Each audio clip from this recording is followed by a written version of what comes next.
तो hello friend, कैसे आप लोग। आई होप कि आप लोग बहुत ही अच्छे होंगे एंड अपने अपने एग्जाम की तैयारी कर रहे होंगे।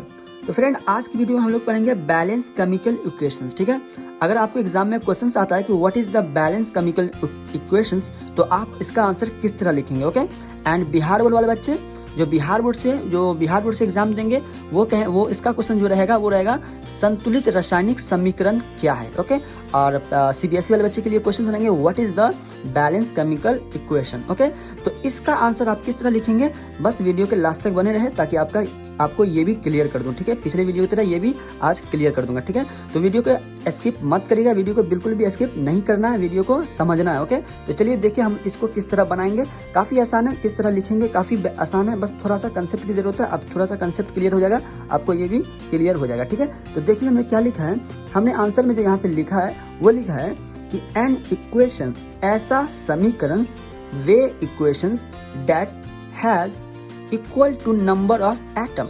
मतलब बोला है कि वे इक्वेशंस, वे समीकरण या फिर वैसा समीकरण जिसका number of atoms of each element है ना, प्रत्येक तत्व में एटम्स की संख्या क्या हो, इक्वल हो, है ना, इक्वल हो ऑन बोथ साइड, दोनों तरफ।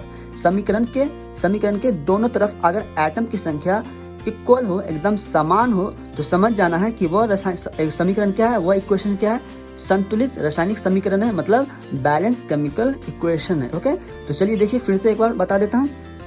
सीबीएसई वाले बच्चे इसे नोट जरूर करें। ठीक है, देखिए इसको समझिएगा।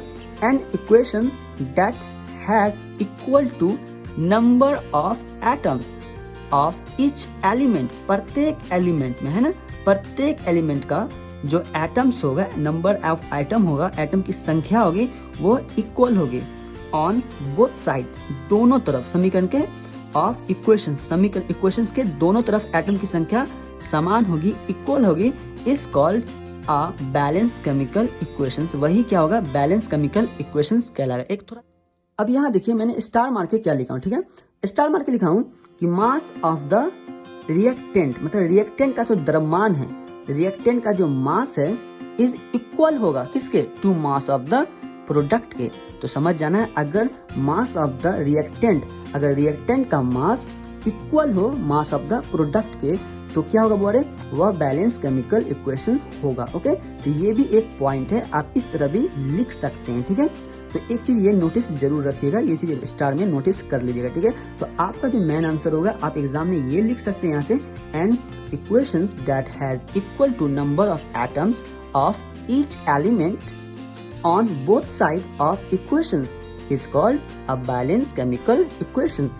एंड बिहार बोर्ड वाले बच्चे लिखेंगे वे समीकरण जो नंबर ऑफ एटम, जिसका नंबर ऑफ एटम्स बराबर होता है ना, एलिमेंट में, तत्व में नंबर ऑफ एटम्स मतलब परमाणु की संख्या बराबर होती है ऑन बोथ साइड, दोनों तरफ, इक्वेशंस के, समीकरण के दोनों तरफ, वही कहलाता है संतुलित रासायनिक समीकरण। ओके, तो इस तरीके से आप इसे याद रख सकते हैं। ओके, एंड स्टार मार के लिखा हूँ, वही इसको भी आप लिख सकते हैं। अगर आप ये चीज को भूल जाते हैं तो आप इसे लिख सकते हैं। आप इसे लिख करके आप अपना काम चलाओ आंसर बना सकते हैं। एग्जाम में अगर इमीडिएटली आपको आंसर चाहिए तो बोल सकते हैं mass of the reactant, reactant का जो मास है is equal to mass of the product. अगर हो, दोनों का मास बराबर हो, तो हम बोल सकते हैं दैट इज द क्या है, it is called this is the balance chemical equation, या फिर बोलते हैं or called the balance chemical equation, है ना।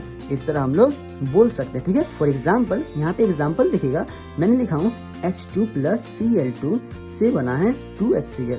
अब यहाँ पे हाइड्रोजन का जो एटम है वो कितना है, 2 है, तो हाइड्रोजन का नंबर ऑफ एटम 2 है एंड क्लोरीन का नंबर ऑफ एटम कितना है, 2 है ना। तो इसका परमाणु संख्या, हाइड्रोजन की परमाणु संख्या 2 और क्लोरीन का परमाणु संख्या 2, और इसको दोनों को रिएक्शंस करवाएं तो 2 मोल HCl दिया। तो अब बताइए, हाइड्रोजन का जो एटम्स था वो 2 था, तो इसके अकॉर्डिंग ये भी 2 हो गया, एंड क्लोरीन का जो था 2, वो क्या हुआ बोले, इसका भी 2 हो गया, है ना। तो यहाँ पे दोनों तरफ क्या है, एटम्स, नंबर ऑफ एटम क्या है, इक्वल, मतलब परमाणु संख्या बराबर है। तो ये एक क्या है, बैलेंस केमिकल इक्वेशंस है। ओके, इसे याद रखिएगा, समझ रखिएगा। ठीक है, दूसरा देखिए मैंने लिखा है 3Fe + 4H2O से बना है Fe3O4 + 4H2। ओके, तो अब देखिए यहाँ पे Fe कितना है मेरा, यहाँ पे जो Fe3 है यहाँ पे 3 है, Fe कितना 3 है, तो यहाँ पे भी कितना है 3 है। चलो ठीक है। अब यहाँ पे हाइड्रोजन्स का परमाणु संख्या I mean items number of item कितना है 4 गुना 2 8, हाइड्रोजन कितना 8, तो यहाँ पे भी हाइड्रोजन 8 है। एंड ऑक्सीजन कितना है यहाँ पे देखिए, ऑक्सीजन ये 4 है ना, इसका ये गुणांक है ना, ये कोफिशिएंट, इसका भी कोफिशिएंट, ऑक्सीजन का भी तो कोफिशिएंट ये हो गया ना, तो ये जो इसका गुणांक हो गया तो ऑक्सीजन का भी हो गया, तो ऑक्सीजन 4 है तो यहाँ पे ऑक्सीजन 4। इस तरीके से हम इसे भी कह सकते हैं balance chemical equation, this is the balance chemical equation. ठीक है, तो इसी तरीके से हम लोग बैलेंस केमिकल इक्वेशंस को समझते हैं और जानते हैं। इसी के बेस पे हम लोग आगे जो पढ़ेंगे how to balance and unbalance chemical equations. ठीक है, इसी के बेस पे हमको एटम्स, नंबर ऑफ एटम की संख्या जो है, नंबर ऑफ एटम की संख्या जो होगी वो क्या होगा, नंबर ऑफ एटम्स की जो होगी उसको क्या करना, इक्वल करना होगा। ठीक है, उसे बराबर करना होगा, किसे, रिएक्टेंट की तरफ और प्रोडक्ट की तरफ, दोनों तरफ नंबर ऑफ एटम सेम होना चाहिए। ओके, तब मेरा क्या होगा, वह बैलेंस केमिकल इक्वेशंस होगा। ओके, तो इसको इसी तरह से हम समझते हैं। ठीक है, तो आज के लिए हम इतना ही रहने देते हैं, फिर हम लोग अगले क्लास में अनबैलेंस केमिकल इक्वेशंस को लेके आएंगे। ठीक है, तो बिहार बोर्ड वाले बच्चे हैं वो इसे नोट कर ले, मेरी बातों को, वीडियो को पॉज कर करके आप इस सारे जो मैंने जिसका डिफिनेशन बताया हिंदी में, आप उसे जरूर नोट करें। ठीक है, मेरी बातों को नोट कर ले। आज के लिए इतना ही, फिर मिलते हैं हम लोग अगले क्लास में।